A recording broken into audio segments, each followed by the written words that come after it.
aka Fist of Eight Duelist, aka 5RD, doing like the 50th podcast of the weekend. Here I am with a new slash old podcast called the ShadDOLLS podcast, where I only interview women and non-binary people. No man allowed. I am discriminating against men, and I want everyone to know that because I'm being very serious about it. I am anti-men. I am against men. Tell them how you really feel. And so normally I've done a couple of ShadDOLLS podcasts before, but I had like a group of women. That's very difficult to coordinate. And then I also don't feel like it gives enough attention to the individual women because they only get talked about in the group setting. So for that reason, I decided I would start individually interviewing women and non-binary individuals. And I picked Eva to start because, I don't know, I just like her vibes. I've been following her Twitter for a while. She seems to know a lot about the game. Like, I see her make all this advanced commentary about the game, and I'm just like, I am too dumb to know what she's talking about, but, like, she really seems to know what she's talking about. And you just have really good vibes, too. So I was like, I want to get to know her better. So let me hit her up. So Eva, would you like to introduce yourself? I would love to. So hey everyone, I'm Eva. You can find me on Twitter as @Eva Lees. And you can find me on Twitch as that as well. I'm a special ed teacher. I'm a singer in a band and a Yu-Gi-Oh player. And I am just very enthusiastic, and I kind of love every bit of this game, and I'm always focused on wanting to make this as strong and supportive a community as possible. So yeah. Okay, thank you very much, Eva. Alright, so I like to start everyone at the same question. How'd you get into Yu-Gi-Oh? Well, so when I was younger, I was into Yu-Gi-Oh from like the show and such, and I started getting cards when I started getting cards in like middle school just from like friends and random folks and stuff.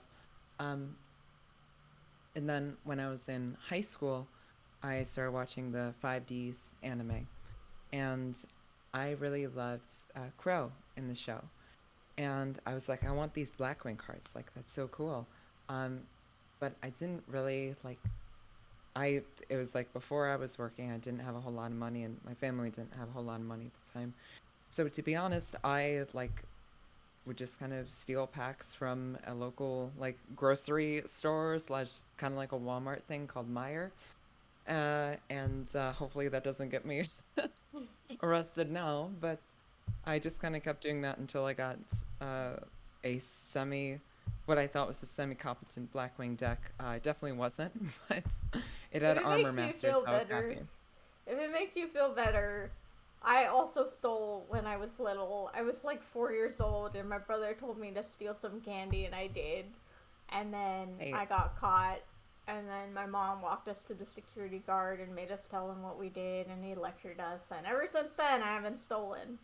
But, you know, if you're going down, then I'll go down with you. Thank you so much for that solidarity, honestly. Yeah, definitely. That's all I can say.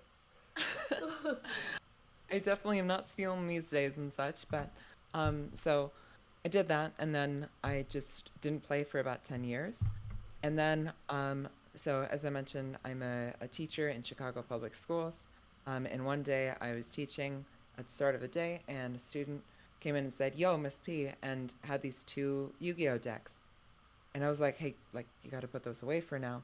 But then I was like, if you want, though, if you finish all your work and I look over it and it's good, for the last like 30 minutes of class on Friday, I'll duel you. And he's like, what, really? And I was like, yeah, I haven't played this in like 10 years, but yeah, let's do it. So at the end of the school day on Friday, I check over all his work. It's the best work he's ever done. And then we have a duel. He gives me his Blue Eyes deck, and he plays his Dark Magician deck. And when the bell rang, it was time in the round, and I was up in life points, so Nice. call that a dub. Standard Yu-Gi-Oh players winning in time. I love it. Yep. No, no Skullmark Ladybug or Red Resonator shenanigans, but it works. But and then from there, I was like, this is still really fun, and so I started watching YouTubers. So I started watching like Callie and Rada, and I got back into the game competitively a little over a year ago. So, yeah.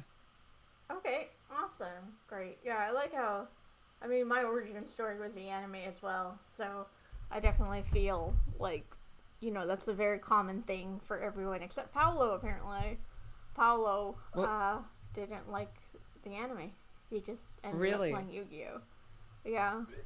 Some of us have never let our love for the anime go, as it wasn't until I started playing Drytron that I stopped announcing my plays like in the anime. I normal summon Alistair and activate the effect. I was a dork. Oh my God, I Everyone love was so that though. cringe. I mean, your love for the anime, it definitely doesn't come from like a certain affinity you have for any of the characters, right though? No. Don't look behind Oh, me at no, my Kaiba. My first place Kaiba trophy. Um, I definitely didn't not. steal it, but I might as well have stolen it. So, that's all I have to say about that. Yeah. And I think a lot of the anime simping is pretty common on Yugi Twitter, where I met you, type of a thing. It's Yeah, just that nostalgia, it just yeah, feels good. Feels good indeed. 100%. So, which anime would you say is the best one? The best one? Um, the best one is probably. It's really hard to say what the best one is because I think they're all like they can all be kind of like to some degree. I would say like the first 60 something episodes, the first arc of 5Ds is probably the best, but then 100 or so episodes after that are not great. Um, Speaking that they made Crow a cop. Um, but I guess I've I've seen all of Arc 5. I really like it. I'll say I'll stay on Arc 5 in this one. I big fan of Yuya and Yuya's mom Yoko. She's amazing too, and I like a lot of the characters in that. So Okay, cool. I like it. I dig it. Yes. Um, I watched a little bit of 5Ds, but I didn't fully get into it. It's just kind of a drag to get into something that I didn't really have exposure to. And also, like, ever since I started to take Yu-Gi-Oh more seriously, it's just sort of like, it really irritates me when they use cards incorrectly, or, like, they make up effects and stuff like that. And it's like, I hate Yu-Gi-Oh for ruining the anime for me. Like, I remember there was that duel between Yugi and Strings, the guy with the piercings that summoned the Slifer. And so yeah, Yugi, like, brain controlled the revival jam and did this infinite loop which decked him out, which I thought was so broken. And then I grew up, started playing Yu-Gi-Oh, and I realized that, oh, if revival jam goes to the grave, like, it doesn't come back to your side because it's your opponent's monster. And I watched the episode and I was like, oh man, this kind of sucks. I was very upset, but I don't know. Some duels are really iconic. The duel I really like between in 5Ds was the one between Yusei and Akiza. Um, and I thought like the they're sub did yeah. it like way better than the dub. Did you know Oh, that the 5Ds completely. dub is sexist? I I could can guess prove that, it. but in what way? Okay, so I can prove this. Okay, so I watched like a lot of 5Ds, both sub and dub, because I wanted to compare because I was really bored. And the thing is that like in the Japanese version, like when Yusei's gonna duel Akiza, everyone's like, "Oh, she's a formidable opponent. She's very scary." Like Yusei is afraid that he's going to lose. But then in the English version, Yusei is worried about going too hard on Akiza. And he says that he doesn't want to go too hard on her because she's a friend. And when Right. they're dueling in the English version, like the audience member like literally says like it looks like Yusei's holding back, and I was just like so mad. I was like, Akiza is a strong female character that's like actually good at the game, and they're taking that away. I was so mad. I was just like, I'm not watching the dub, and yeah. I watched the dub like when it came out, and then I watched the sub like a couple of years ago. So I didn't even remember like them being like, oh, holding back and stuff. Because I just remember like, oh, Akiza's very competent and such, and then they kind of forget about that as it gets later on. But yeah, Yeah. but yeah, I love that duo, and I really like their relationship a lot of the time. A lot of the characters in 5Ds are just like Jack Atlas, love him. Crow, love him. Like there's a lot to love about that show. Definitely the most as as someone said in the chat, anti-capitalist vibes. Definitely the most anti-capitalist vibes from that one. Yeah, they have hella anti-capitalist vibes. It's so funny. I was just like watching. I was like, damn, it's like pre-Black Lives Matter. There's so much hatred for the police, and I'm like, this fits in right now. This fits in. I can get behind ACAB now. I can get behind it. So, yeah, good times. And then apparently a Japanese voice actress got into some drama, so they wrote out her character. Oh, really? I did not know that. Let's see. Let's go through Japanese. Wow. But anyway, Where that? I have to see. Oh, also Carly. Yeah, great character too. Let's do. Alistair's on the floor just staring at me for sneezing at him. I'm sorry. Carly's VA was in a cult and got replaced. Holy heck, that's pretty wild. Yeah, that is pretty nuts. Yeah, but I don't know. One anime I wanted to watch, like I watched like one episode of Arc V. No, I watched 2 episodes, and I was just like, why are they writing the holograms? Like, what is going on here? But like, I didn't understand pendulum summoning very well too, so I was just sort of like confused. But I never really got into it. Plus, I think he looks like a Christmas tree, whatever his name is, YuGiOh or whatever. I really think he looks like a Christmas tree. It bothers me. He does kind of. He definitely has Christmas tree colors. Yeah, he's not great. His character is definitely not one of the high points of the show. And there are definitely some characters in that show that are just very frustrating. There's one character who basically the only line he ever says is that like, this gives me shivers. Okay. That's like his whole character.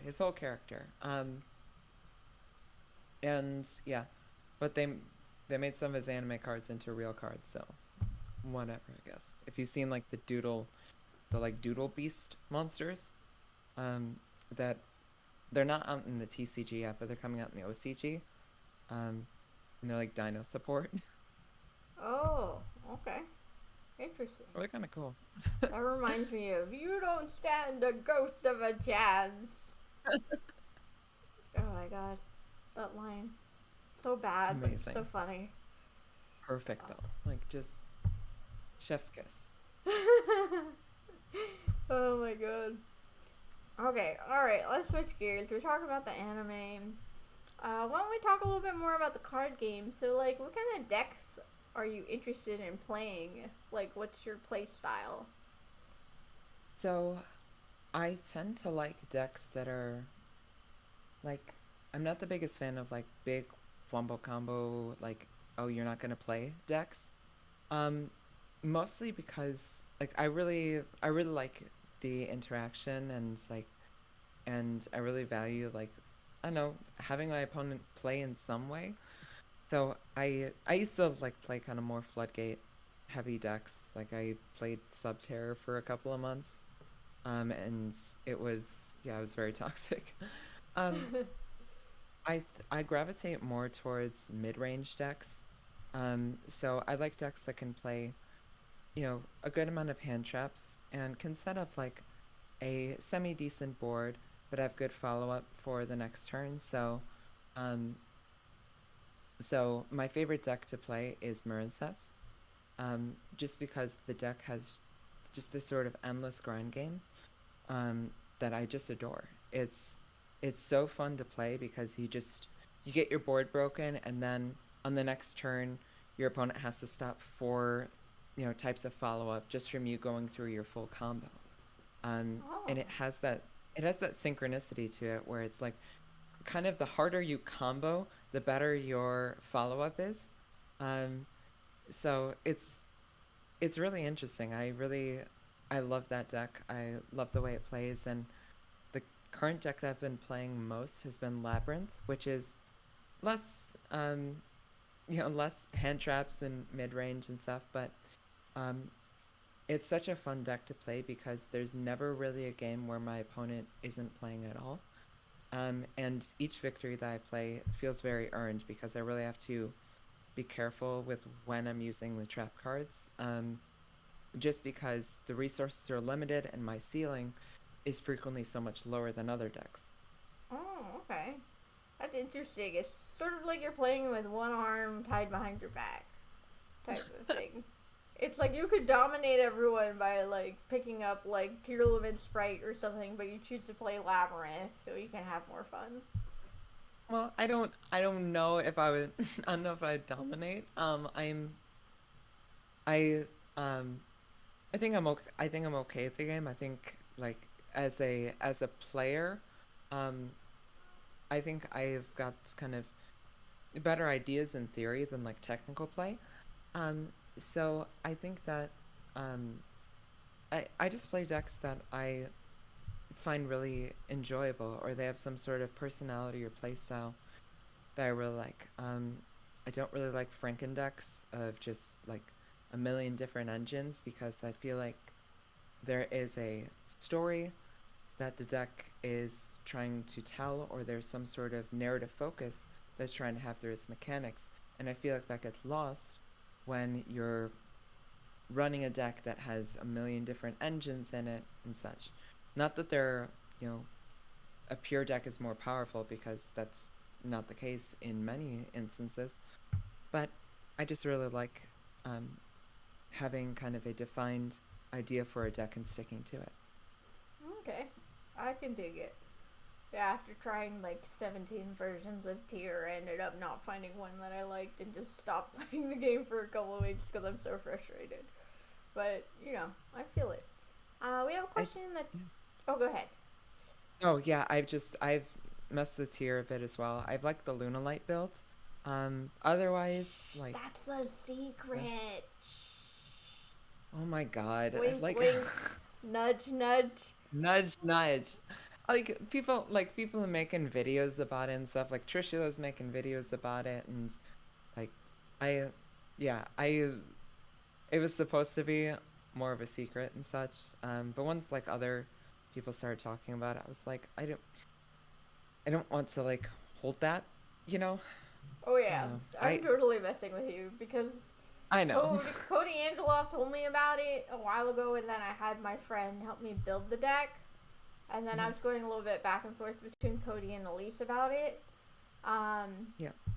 and then, like, the deck was, I was gonna play it at LA Regional, but I just didn't master it. Um, Mm. I just wasn't familiar enough with the cards, and it was taking too long. So, I kind of wish I just went balls out and tried to learn it in time, but I was getting really stressed out. Um, Mhm. but yeah, like Christian's talking about how it's like hidden goo for Niagara. But who was it? It was like some pro player was talking about how they got there early to like test out the Lunar Light version. Ultimately decided that it wasn't as good going second, so they chose not to play it. But Yeah. I don't know. I just wanted to play a danger version that was different than everyone else's. I didn't really care about what was the best version. I just wanted to do something different. Yeah. 100%. Like, I know that because of like registration stuff, like Elise couldn't have gone there, but honestly, I like I definitely think that like if Elise was able to go and had used that Lunar Light tier deck, I would I would expect like a pretty good result from her, just because I I don't think that people would have been ready for it, because yeah, basically like nobody was on it for that event. And yeah, I mean she's such a good player too that like yeah, she she helped me make a sprite list for Niagara, and then a couple days before it I was like, Elise, I just kind of want to play Labyrinth. And she was like, I she's like, yeah, just use, I know, use some of the things that we talked about for, Labyrinth. It's a trap deck. I can't really help you with that. And I'm like, okay. Thanks. I'm sorry. Hey, you gotta go where your heart goes. Though Yeah. Elisa's been trying to save me from bad decks for a very long time. And finally I picked up Tier, and we were on the right track until I just bombed at LA Regional, and then I didn't. For clarity, I'm a comedian, so I say bomb because that's what we say when we do poorly on stage. I think you're supposed to say like, I don't know, through or got slammed, or I don't freaking know what you say.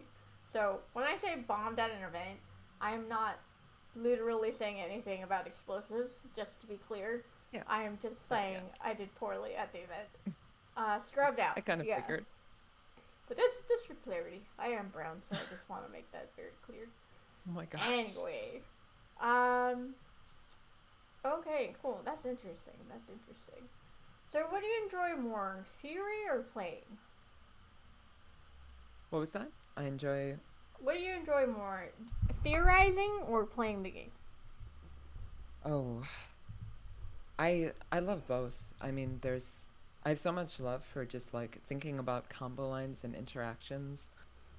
I adore playing. Like it's the thing that I've found that it's the hobby that I've loved most. I get so excited when I get to play, and um I adore the communal aspect of it.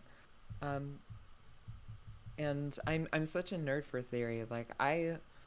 Like I will just sit when I'm going to bed. I will just like sit and I'll be like, I haven't read this archetype's cards, and I'll just read through an entire archetype's cards. And um yeah, like when a set is announced and the whole set is on card cluster, I'll like read through all of the new cards a couple of times and just thinking about how they work together. And I I adore that.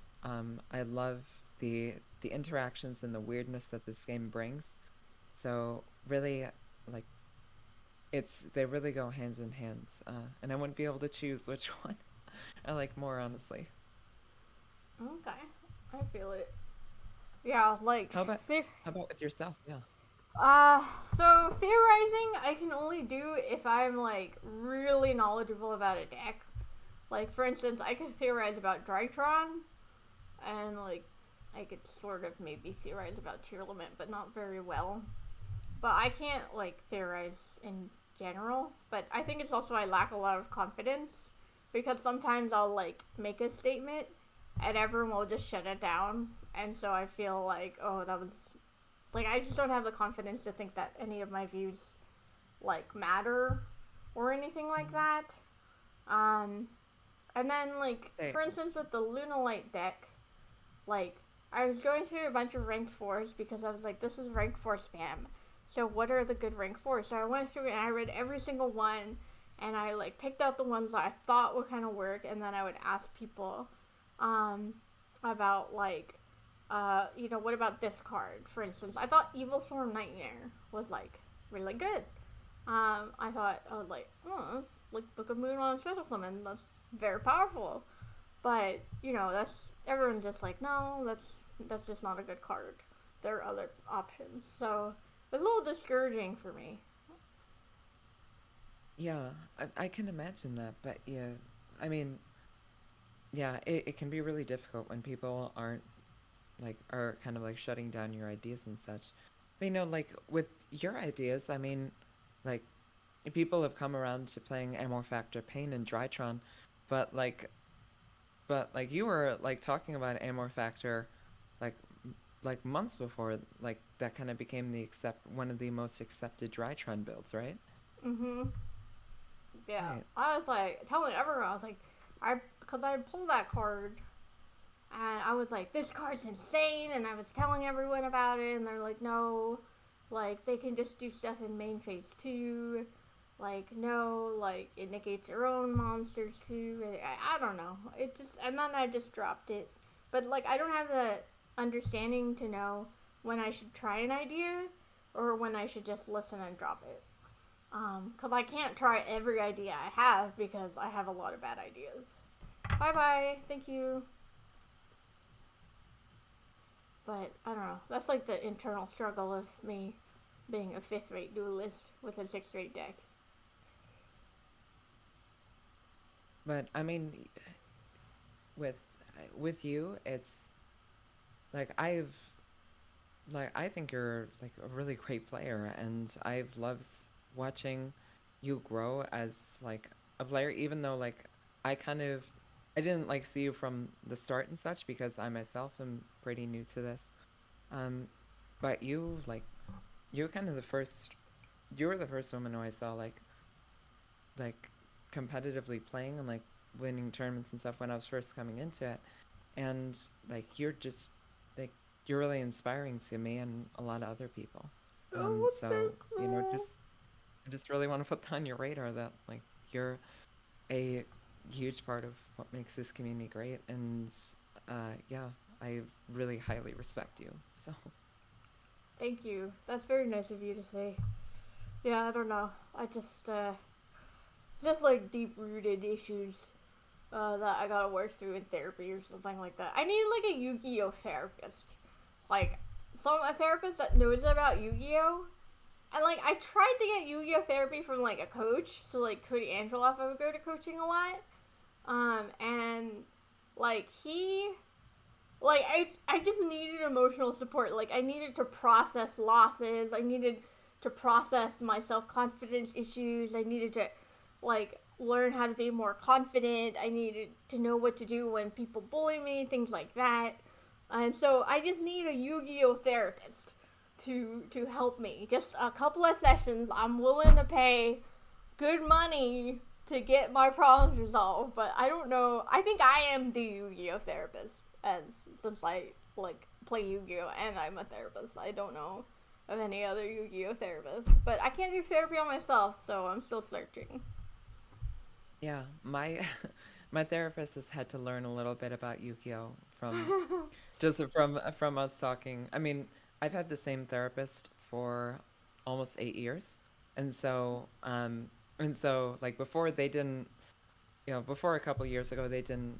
This wasn't like a part of our therapy, and then they're kind of like, okay, I need to have some cursory knowledge of this so I can understand what the hell she's talking about, like, which I appreciate.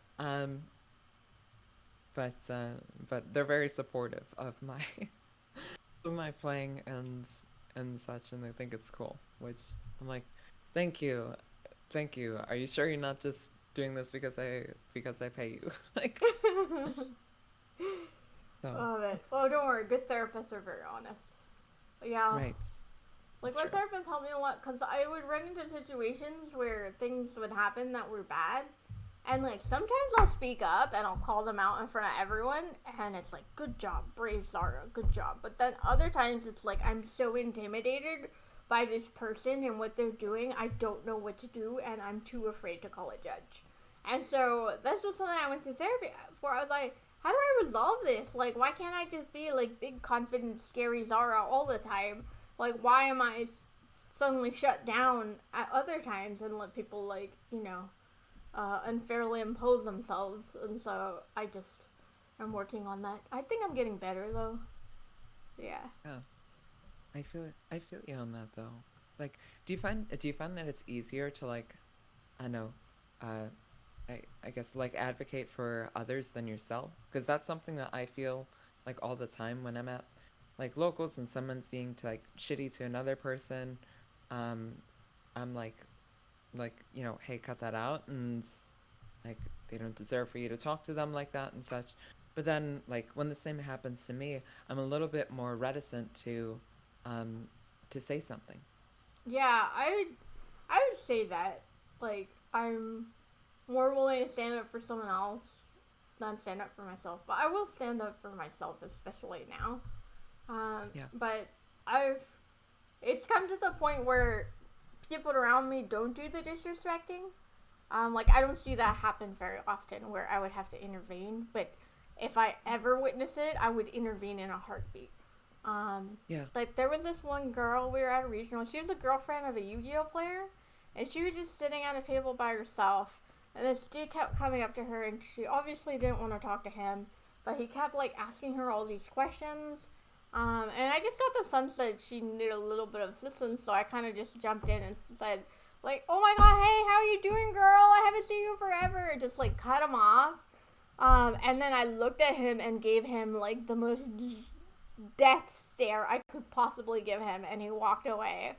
And then I was like, I'm sorry, I was trying to help, so, you know, that sort of thing I'll definitely do.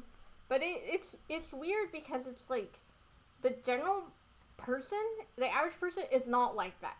Like, because of something called the bystander effect. Are you, like, familiar with that? Yeah. So, like, the average person will not intervene when someone is being treated poorly. One, because, there's usually a level of ambiguity. It's not 100% certain that something bad is going on. And two, there's an element of not knowing what to do. And three, there's the element of fear of receiving retaliation or being shamed. Or now, as men like to say it, they're worried about being called a white knight. And I'm like, if that's your biggest worry, then okay, fine, I don't want your help. So that's kind of like where we're a little bit different, because most people won't intervene to help someone else. Right. Yeah. So yeah. But I don't know. It's just also like I was talking about this the other day, so forgive me if you happen to listen to all of my videos for some reason, but like women, I feel like we're taught like not to speak up. Like, for example, in 8th grade, Mr. Walden, my middle school teacher, lined up all the girls in the basketball court and said, okay, ladies, if a guy tries to hold your hand like this, put your thumb in your palm, so that way when they try to hold your hand, they won't be able to grab it. And I was just sort of like, wait a second, like, why aren't we telling this guy not to grab our hand? Like, why do we have to incognito, like, you know, maneuver around being direct about something wrong? And so I feel like this kind of translates into the game too, for female YuGiOh players, is that we're afraid to speak up when we're being mistreated or judged, whether it's a microaggression or outright sexism. Like, we don't speak up because we're taught not to speak up. Right. You know, there's like, it seems as like we grew up and stuff, there's this expectation, there's not enough an expectation on men and boys to do the right thing and to be kind to people around them. And there's more of an expectation on women to deal with that bullshit. Mm-hmm. Like it's like of course we understand like the world that we live in, that people will sometimes like do awful things. But should our focus be on making women deal with that, or should our focus be on making men accountable to the facts of their actions? Like, I think that's such a disconnect that we have so often, where we ask women to deal with things rather than asking men to be better. Yeah, exactly. Like, I was on Twitter last night at like 4 a.m. I couldn't sleep. Biggest regret of my life, I happened to stumble across an Andrew Tate video. And in I it, saw it, yeah.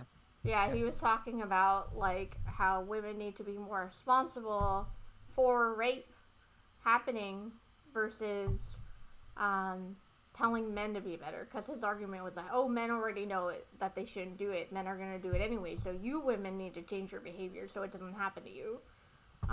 ignoring the fact that 90% ish of rape cases are not from strangers in an alley. And like he's acting like women will just like go strut out in the middle of a dark alley, and it's like every woman I know has been raised to consider safety practices, and despite doing as much safety as possible, like those still fail. You can watch or drink like a hawk and still get a spiked drink. I happened to one of my friends with a very, very dangerous outcome.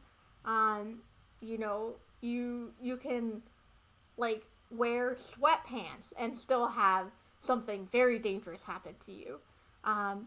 Like there's so much blame placed on women as if women can do things to change the fact. And maybe there is a woman out there that struts around in dark alleys at night. Yes, maybe she might not want to do that, but that's such a small percentage. Like that's not even statistically significant because that does not happen. So, Right. yeah. Right. And I think it kind of goes into the worldview of people like Andrew Tate, where they picture every you know, like they picture every sexual assault as this like stranger in a dark alley where like a woman was like walking home alone at night and stuff like that, because in their minds they're also the people who they're the white knights who are going to come in and like save this woman from this stranger who's assaulting them. And it's like, live in reality. That's not the case with so many of these, with so many of these situations. You're not going to be able to do anything. So it's about creating a society and culture that isn't so focused on, rape culture, honestly. And Yeah. having a, and just, as we said, teaching boys and men to be better, and not because, and yes, because it's the right thing to do, but it's also because, like, it's simply to the fact of treat others as you'd like to be treated. Yeah, absolutely. And like the whole concept is like Andrew Tate's saying like, "Oh, men know rape is bad," but it's like, no, that's not true because men, a lot of men do not understand consent, and consent is something that needs to be taught, because Right. it's complicated. Like some of it's not complicated. Like no means no is unfortunately something that we have to teach men because men have this idea like, oh, she really wants it, you just have to convince her, which is Right. one way that rape happens. Um, and so we do have to teach consent. We do have to teach people, what is rape and what isn't. We do have to teach men to be better, Right. because that's just how it is. Like toxic masculinity is like a very big problem, and like men, there's all these men that don't interact with women. They're just men talking to men. Andrew Tate is a very good example. He's just a man talking to men. Have these unrealistic ideas, expectations, and understanding of women, and they base their worldview upon it. That's very, very stringent. And these men are very dangerous because they're the ones that are propagating rape culture by having these misunderstandings and these accusations towards women without really knowing what's going on, and saying that men don't need to be taught not to rape when that is just not true. Yeah. I mean, you know, to a lesser extent, not comparing my experience necessarily to others who have had like much worse experience and such, but for example, I was at locals once, and I was I was having a duel with this guy, and in the middle of it he asked me out, and I said, and like, just because I was like, no, I'm sorry, I'm not really interested in that. I'm a lesbian. And he goes, and he was like, oh, whatever. Like, he didn't believe me. And Mm-hmm. I said that. And so then, like, he continued on. He was like, but, like, maybe we could, go to a movie, and then, maybe, like, something happens or whatever. And I'm like, dude, nothing is going to happen. Nothing. Like, Mm-hmm. that's not what this is about. I'm just trying to play a game at a tournament against you. Like, there is nothing more to this interaction than that. And like, you know, that's this is not how this works. Yeah, and like that's exactly like I know that's not like a sexual case, but that is an example of like a man not understanding consent, right? It's like you said no, I'm lesbian. I don't want to go out with you. And he's like, nah, maybe you're not. Come on, let's go out. Right. And the fact that he Right. continued to push it was so inappropriate and like heinous. And the thing is, I bet he doesn't even understand why that was wrong. Yeah, yeah. I was like I've had interactions with him after that and such, and I think I in that moment he definitely didn't get that that was wrong. Um, I think he gets that a little bit more now because I talked with him a little bit about it because he like asked me again, and I kind of like explained why that was, you know, not good. And I think he got it. I think he gets it a bit more now. And I know he like thanked me for like talking with him about it instead of like I know just not addressing him anymore or just like completely ignoring him. And I was like, you're welcome, but also like it should not be my place that I have to explain to you why no thank you is not good enough for you. Mm-hmm. Good for you. Good for you. Yeah, Christian, you're right. You don't necessarily have to say you're lesbian. You can just say no, type of a thing. But like, that's one thing that like women tend to do, is that when we reject a guy, I'm not like this, but typically women will try to like soften it by giving like a reason, because we don't want to hurt their feelings. I don't do that. I say no, thank you, and move on with my day. But that's kind of what a lot of women do, just to be sensitive, because rejection is very painful, um, in theory. So yeah. Right. Yeah, yeah, and I try not to do that anymore where I'm just like your no is enough, that's it. Um but yeah, I mean when you say that to like a guy though when you say you're lesbian or something like that, it's kind of like not saying anything additional at all sometimes because it's like that wasn't even said because they don't they sometimes don't believe it or things like that. Hmm. So and they're like, "Oh, she's just making an extra excuse," and it's like, "No, I'm really just not, and I'm not into that. Okay, sorry." Hmm. Yeah, But definitely. Like when I was first starting playing Yu-Gi-Oh when I was younger, this was probably like 10 years ago. It was around Dragon Rulers format. I was young. I was like what 23. I would get hit all the time, but I wasn't very assertive back then. So it was just a lot of really uncomfortable things, and we didn't have Instagram back then.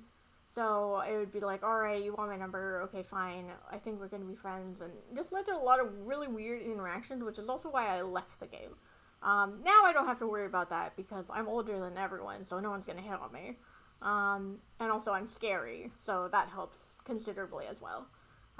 But that is a challenge that women face in Yu-Gi-Oh! Is that I just hear all these stories of women just getting hit on, like in the most inappropriate ways, at the inappropriate times, and it's like this is a problem because it really discourages women from partaking in the game because they have to deal with all these like sweaty ass nerds that freaking ask them if they've ever had sex in a duel, which legit happened to me. it's He apologized though after I called him out, but now I think it's funny, good. so I just put it in my stand up. Yeah. Oh gosh. Yeah, I imagine. I mean, I've seen a bit of your stand-ups. I've seen like some of the Yu-Gi-Oh jokes and stuff like that. But yeah, I'm imagining that you get some of the material from playing this because sometimes there's just things where it's like, yeah, this is gonna be something that's gonna be in a stand-up routine. Yeah, definitely. Like some of it's just like laughable, but it's like kind of cringe too at the same time. So that Yeah. sort of thing. I don't know. So, what kind of advice would you have for a woman that's like hesitant to play Yu-Gi-Oh because of the weird interactions and the getting hit on and the stories and things like that? Yeah. I would say something that helps something that helps me a lot was like I would when I'd be going to tournament stuff, eventually like playing at different stores and stuff, I'd make some friends. And so most of the time like I would text these people or whatever who I had met who I felt um safe or more comfortable around, like, hey, are you gonna be there? Because sometimes it's just about knowing that there's one person who's there who isn't like who doesn't like question your presence or why you're there or why you should be there. Um, and just like having one person can be really helpful. Um, so like having friends to do this with is can be a big boon to it. And um, I don't have that problem as much now because the like place that I go to, I'm kind of a more organic part of the community. And and I've made like really, I've made some good friends, and but I would say to have friends who can support you when you're there, because I tell you, being like the only woman in an OTS store or something like that, and there's a tournament going on, there's just like 30 to 40 dudes and it's intimidating. And Yeah. it's that feeling of being the only voice in a room and being like the only person who you can feel can advocate for yourself. So I felt this in my life in different places, like as a woman, as a trans woman, um as a Latina. There have been times where I feel like I'm the only person of that identity in a room, and you're not always sure if there's someone who's going to be in solidarity with you or be an ally to speak for you. Yeah, absolutely. Like, I know when I came back to Yu-Gi-Oh in 2019, I was not a Yu-Gi tuber. I didn't have a Twitter. I would go to the locals. I was the only girl. I would sit by myself. Sometimes there were nice people that would come up and talk to me because they would see me alone. Um, and like that made the difference. And then now I have a friend. Um, when I go to locals, I make sure he's there. I tell him if he's not there, he has to tell me. So that just gives me a heads up. So that way I know if something happens, like he won't be there. But it's just very good to travel, like, with someone. And I've been going to regionals with him. I've been going to OTS championships with him. And it's just been very, very good to have a backup person there, who's like an extra set of eyes, who's freaking, treats me like a human being, believes I'm a good duelist, things like that. And I would say also for any women out there who are listening, like, I want you to know, hang on, my cat's on my keyboard. I want you guys to know that it's okay to say something if someone is inappropriate with you. Like, if someone says to you, why are you playing Cyber Dragons? Why aren't you playing a girly deck? I want you to look him in the eye and say, that's completely inappropriate and sexist. Can we focus on the game right now? If someone asks you for a nude, you call them a pervert to their face. You say, excuse me, that is completely inappropriate for you to even ask that. Do not do it again, or I will tell the judge that you did that. Like, threaten to call the judge as much as you freaking want, because, like, in my experience, the judges are super dope who will be there to support you, especially because they want more women to play the game and feel comfortable in the space. Not all judges, but I've had really good experience with judges who want me to be comfortable. Like, I really like Konami in that aspect. They've been very supportive of me. So definitely don't be quiet if someone says something inappropriate to you or does something to you. You have to say something. You have to say something. Or yeah, you don't even need to warn them. You can call the judge right away. Like, forget them. If you don't want to offer that thing, just call the judge, stop them right there. Because the thing is that, and I hate to say this, but like the chances are, if someone's being inappropriate with you, no one is going to intervene without prompting. That's just a bystander effect. That's Yu-Gi-Oh dudes being afraid of being called white knights, which I think is a very stupid fear to have. It's like you're concerned about being called a white knight. Oh, boo-hoo, poor you. The truth is, unless you ask for help, probably no one's going to help you. You have to defend yourself. Unless you have support there or you get lucky. But I remember in one tournament, it was not a Konami event, but this guy was being so inappropriate to me. He was super intimidating. I was scared as hell. I didn't want to call a judge because I thought he would kill me. Not kill me, but I did legitimately think this guy would beat the crap out of me outside the venue. And after the duel, like, he ended up winning because I misplayed because he was rushing me, blah, blah, blah, blah. He just started saying the most misogynistic thing. And there was a literal crowd of at least 6 people watching. And he was going on. And I just snapped. I was just like, you know what? Like, I called him off. I'm like, you're being completely inappropriate right now. You need to stop right now. And he changed his tone. He's like, oh, I'm sorry. Good game, good game. I pack up my stuff. I go. Some people follow me and say, go tell the judge right now. And so I go to the judge. And then that guy follows me and starts yelling. So I just leave because I'm like, I don't want to deal with this. But I had a literal crowd of witnesses there who said absolutely nothing as he was saying the most clear misogynistic things heard. And that person is banned now. So, obviously, what he did was not right. But no one intervened. I had to do it myself. And I can do that. I can stand up for myself. But what about the person who can't? Who doesn't have the self-confidence? Who doesn't have the support source? What do we do if she can't stand up for herself? Are we just going to allow this to happen? Right. And, and that's, if we don't have the proper supports and environment for it, that's one less, that's one less person, that's one less, woman, queer person, whatever it may be, that's playing the game. And it's this sort of, it's the never-ending cycle. It's an Ouroboros of just, like, it continues to just be men who are kind of running this game, and like misogyny pervades in a lot of different ways. And so it hurts my heart when I hear people who aren't playing the game or who are scared to go to locals or things like that because of experiences that they've had. And Lord knows, like, there have been a lot more experiences that people have had than I've had. And, it was most of my early experiences in these stores and stuff were, for the most part, okay.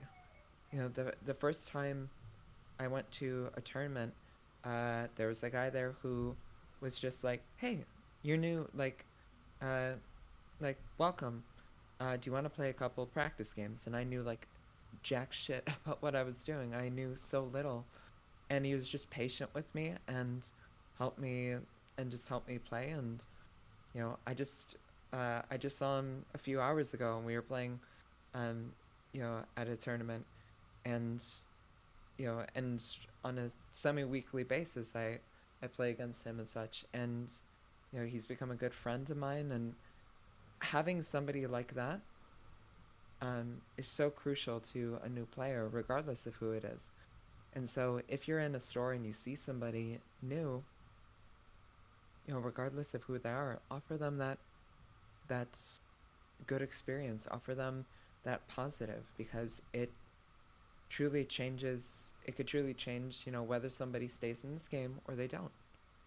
Yeah, absolutely. Like, when I came back in 2019, I Googled a store. I went there and I asked the staff there, is there anyone who could teach me the game?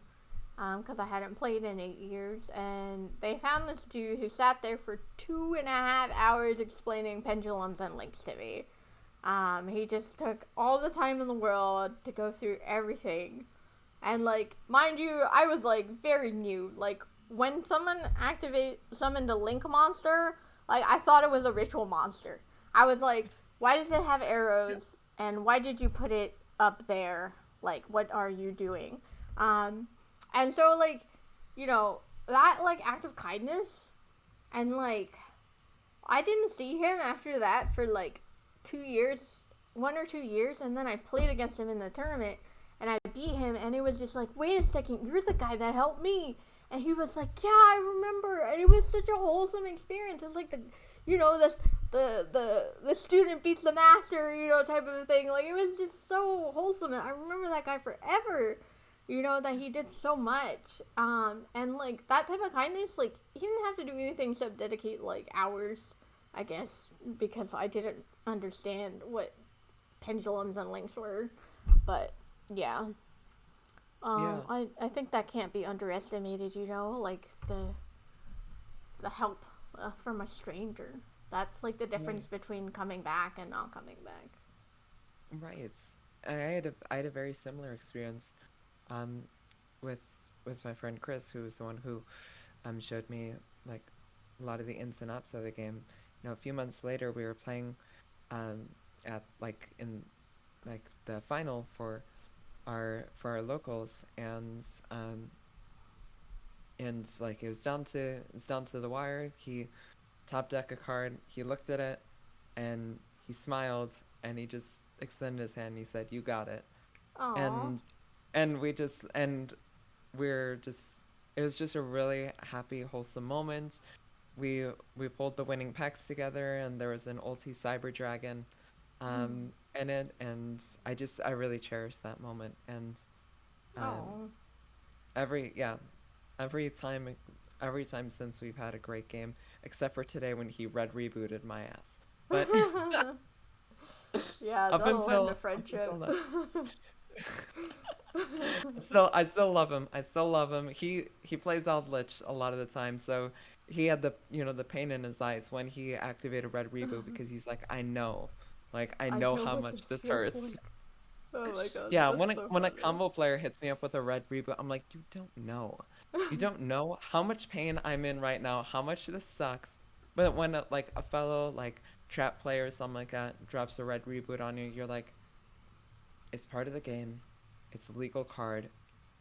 You understand this. It's okay. It happens. That shared common bond. Oh man, gosh, yeah. And I do want to highlight that too. Is that there's a lot of good people in this community. Even dudes. There are good Even dudes out dudes. there. Lots of good dudes. I've Mhm. met like way more good dudes than I've met douchebag dudes. It's just the douchebags 100%. stand out. Um, so the thing is that like you you have to kind of like understand that I'm not trying to bash men and say that all Yu-Gi-Oh men are bad, because there are good ones. I'm just saying y'all need to say something if you see something. And I do want to highlight all the people there that have been supportive of me in the past. So yeah. Okay, so um, forgive me if I'm being rude, but you mentioned that you are transgender. So how has that affected your experiences in the Yu-Gi-Oh community? So, I would say it hasn't had like I would say that it hasn't had as much of an impact as I would expect.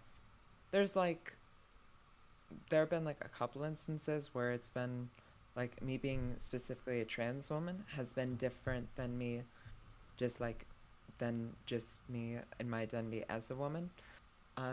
There was one time where it seemed that a guy refused to play against me because of that. Um, I'm not entirely sure about it, but you know how like you just kind of get the vibe and the way that they say something, where it's like, "Oh, you have a problem with me." Like Mm-hmm. it's not like you have specifically a problem with who I am and such. Um, and that was just like one instance, really. Um, Other than that, there was like that's the only time where someone like it has explicitly been made a problem. Um, there was also another time where somebody in the course of playing just asked me, so when did you have the surgery? And I said, I Uh, was like, excuse me, like what? yeah. Like you just out here asking people that, and so I told this guy, I was like, look, we're just chilling, um, like we're just chilling and playing. Yo, I'm not gonna fight you, but I'm just saying that for another like trans person, if they did want to fight you, I wouldn't really have I wouldn't say that that wasn't right because that's really a question that you don't ask somebody. Like Yeah. that is something that's personal. It does not have an impact on your life and it's none of your business. Um so you can just keep that to yourself.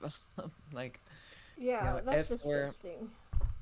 right, like that's a conversation that I have with people who I'm like close to and such. That's something that like if a friend is asking me about things about like experience of being a transgender person, they're asking me about that. Then of course, like if you're asking in good faith and because it's relevant to our conversation, like I'm not afraid to talk about that. But like just randomly asking me that is so inappropriate on so many Yeah, levels. that's so bad. Like that's the thing is that like some people like when they interact with trans people, they just like get weird. Like I saw a bit like a clip of a bunch of news reporters talking to transgender individuals, and it was so cringe because they kept asking like, "Oh, what's it like down there?" Or like, "Have you gotten the surgery?" And just all these Right. things that are just like super inappropriate, and like the fact that like people aren't like freaking more mindful of that being a personal question that's also none of your fucking business, like just blows my mind, type of a thing. Right. It's just like regardless of your beliefs or whatever, like all I'm asking, I'm not asking you to like at some point, you should, you know, disconnect your idea of gender from genitalia because, that's just generally a good thing you should do. But like in the moments of like, I don't know, being at a Yu-Gi-Oh tournament, I'm not asking you to do that. I'm just telling you that my name's Eva, I use she, her pronouns, and just call me by that. That's Yeah. all that's all you need to do. You don't need to, you know, like that's very simple. You don't need to be like, support. You don't necessarily need to be a like ally or whatever. In that setting, I just need you to not be an asshole and to play the damn game. Yeah, So, absolutely. yeah, this is like it's really not that complicated, man. Like, But yeah, I'm sorry you have to go through that. If I overheard that, I would not be polite about it. I would freaking. Well, I would have to let you speak first because that would be rude of me to speak over you. But like, if I felt like you were too nice about it, I think I would still intervene, interject, and be like, just in case it wasn't clear, do not ever ask that question again. Um, you're making people uncomfortable. But that would also make me uncomfortable if I overheard that. I'd be like, oh god, like, don't freaking do that to people. Like, I don't know. It just, I yeah, feel like we, like, there have been advancements made in like the treatment of like LGBTQ people, but like we're still really behind in a lot of ways, and like I just wish like we could like have some generic education on like for instance being transgender, so that way it's just basic stuff like you know don't say this, respect the pronouns, don't ask these type of questions, but like unfortunately due to you know numerous factors that's not something that we can really like popularize in like school for example, which I think is a shame. right. But on the whole, I mean, it is not it is not necessarily better everywhere, but on the whole, I mean, the treatment of transgender people over the past 5, 10, whatever number of years, um, on the whole, societally has been better, and it's something that I appreciate. This is when when I realized that I was transgender, which was about 4 or 5 years ago, um, it felt like to be honest, a bit of a death sentence to me. I was like, because of the narratives I had grown up with, I was like, okay, my life is kind of over. I like this will not be a life of joy that I'm able to pursue in life because of what I am. Um, and Mhm. and you know, and that was because of like seeing things growing up, like I don't know, Jerry Springer, or like the thing that always stuck out to me was a particular like episode of Family Guy where a dog sleeps with a trans woman and vomits for a full minute on screen. Oh And my I was god. like, I was like, that's what happened in the episode of the show, and I remembered it distinctly. And I was like, oh, that's what this is. Okay. Um, and so, but things are so, on the whole, once again, not saying everywhere, but it's so much better now where for myself and for a lot of people, you see a future with being trans. It is not a death sentence. It's not a negative part of you. It's not something that makes you less of something.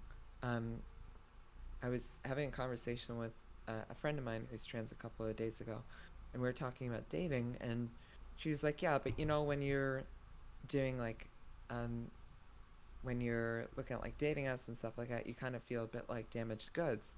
And I was like, "Well, that's not like I understand that that's the way you feel, but that's not how we are, and that's not who we are. A lot of self That's stigma. right. Yeah, there's that's it is something that sticks with you, that sort of self-hate. But there, but I think we're beginning to be able to move beyond that, where I have students who are transgender and they are at the school entirely like accepted. Yeah, I won't say that they've never been bullied or something, but they've never like there aren't students who bully them or make fun of them or disrespect who they are. They just kind of get it, and they're loved for that. Um, Hmm. I think it's really something beautiful that is starting to come around. Um, and so I really hope that continues and pervades um, throughout the years. Yeah. Okay, Oh my, for anyone listening, my cat turned off stream, and I didn't oh, notice, but we are back now. Please say something in chat if you're here. All I did was, I don't know, just say stuff. Uh, and, I really hope that they caught, like, uh, your last bit about it, but, I don't know. It's all Alistair's fault. See? Here, yeah. Alistair, I'm gonna show you to the camera. Okay, apologize to the stream. Okay, good enough. Oh, those are so cute. Aw, my baby. My beautiful baby.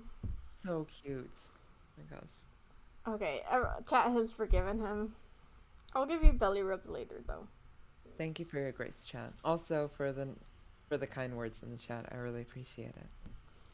Yeah, definitely. Um, yeah, I am a big fan of Eva. As I am a Okay. big fan of Zara. Oh man. Okay. All right. Is there anything else you want to talk about, or any questions you have for me? We have a few minutes left.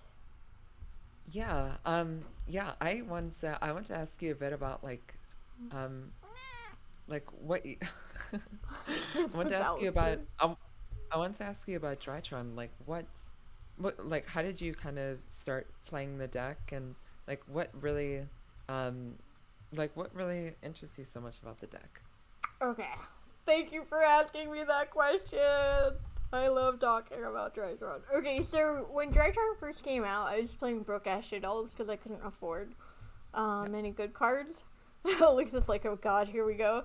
And like, I was looking at the Drytron deck, and I was like, oh my god, like that deck looks so cool. But like, I'd never played combo before. Like, I tried learning Salamangreat, but it was too hard for me.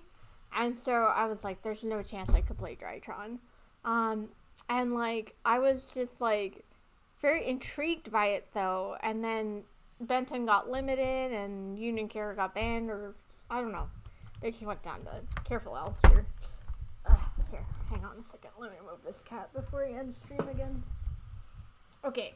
And then like, so Drytron went away, and then I started to get coaching from Cody Angeloff, because I started to get some money in.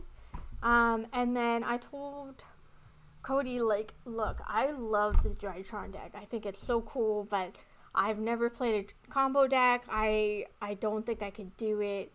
I really want to play it, though. There's something about the deck that I just like. I like ritual monsters. I think it's so powerful.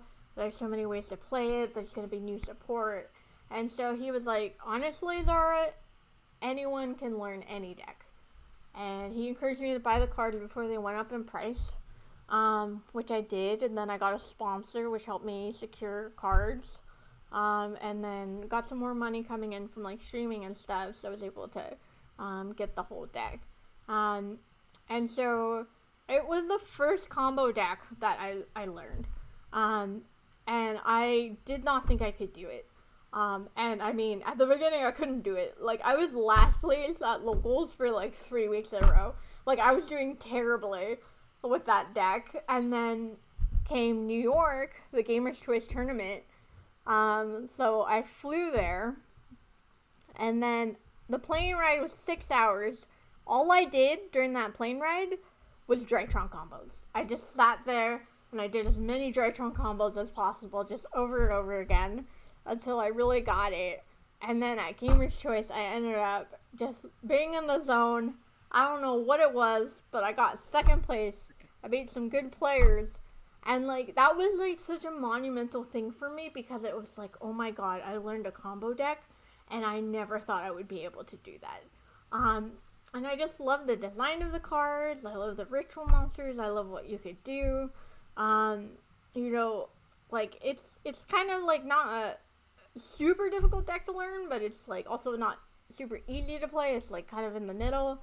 And then I just had, like, so much, like, tournament success with it, because, like, I was just, like, enraptured with the deck. I was constantly playing. I won thousands of dollars in prizing, like, through playing Drytron, that past year. And so, I don't know. I just, like, it's just, like, Drytron embodies something I never thought I would be capable of doing.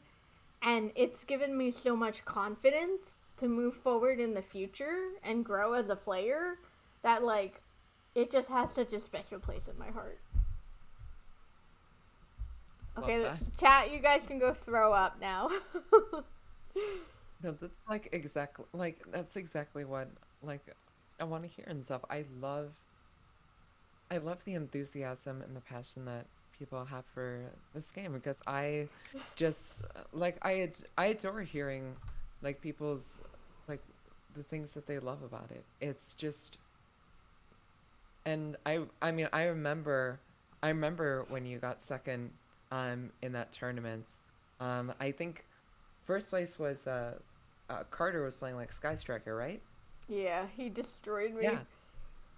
Yeah. But still, like, I remember seeing you get second place at that, and I was like, you know, maybe I could do that, you know, at some point.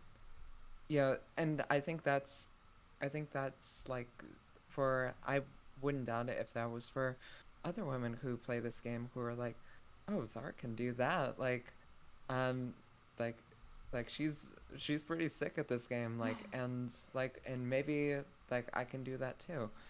So I love hearing about that, and I'm really glad that you've had a deck that you can love like that. Oh, thank you.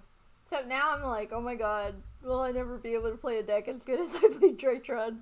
But it's okay. We're learning. We're learning. So yeah, I don't know. I would marry Draytron if it was a dude. Or even a girl. Which Drytron would That's you how marry? open I'd Which be up to Drytron it. would you marry if you were marrying one of them?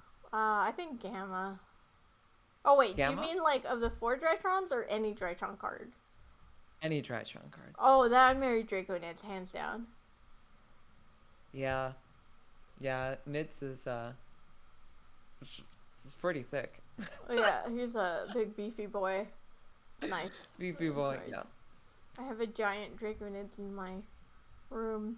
It's very blurry. I got it on Etsy, and it's also bent in half, but I still hold on to it. So yeah. All right, where can we find you? So you can find me on Twitter as at Eva Lees, EVA_LEES. And you can also find me over on Twitch, where I stream usually on Tuesdays or Thursdays weekly. Okay, sweet. Well, it's been a pleasure. I don't know if you want to have a duel. I don't know how late it is for you. But if you would be down, we could do that. I think I could be down for a duel. Which platform? Let's do Dueling Book, because I played Dueling Book? enough Master Duel today. I do. Okay, let me end this. Okay, so like, comment, subscribe, leave a review. Episodes. I'm gonna try to do this ShadDOLLS thing at least monthly. I don't want to do it every week because I might run out of women, and that would be uncomfortable for everyone. But maybe I'll do it enough that more women get into the game, and then I'll continue to have people. So yeah, thank you. Please follow Eva, and please leave a comment too. See how much you liked it, so I know. Okay. All right. Bye bye.